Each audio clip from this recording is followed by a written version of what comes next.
So I want to talk to you next about hospitality. And what does it mean?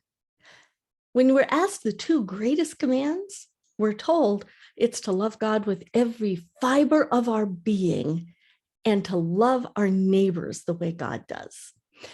One of the things that the king tells us in one of Jesus's stories about how do we care for others in hospitable ways, he goes through this long list of when I was in prison and sick and hungry and naked and all of these other situations, you came and cared for me. And they said, when did we do that?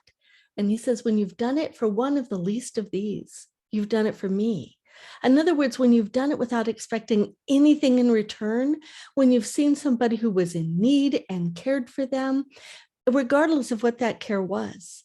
In our culture, that would mean things like when somebody needs clothes for a business interview, or when somebody is hungry and you provide food for the travel closet, or buy them a meal at Jack in the Box. Or it means if someone is sick, you might be taking them to the doctor or being their advocate when they're in the hospital to say, let's help them connect with somebody who can help more. It might mean all of these other things that it didn't necessarily come up in this list, but what he's saying is care for others, not so you get paid back, but so that you are caring for Jesus because you're doing what Jesus would do if he was there for them.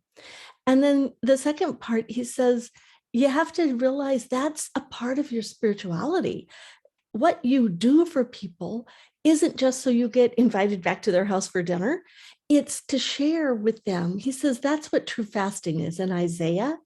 He says true fasting is not about how much food you don't eat. It's about sharing your food with the hungry and providing for the poor wanderer and giving them shelter, all of those things. So how do you care for your own family? Because he says, when you see the naked, clothe them. Don't turn away from your own flesh and blood. So who is your flesh and blood? Everybody who has that spirit of Christ in them, and everybody who has that spark of the divine.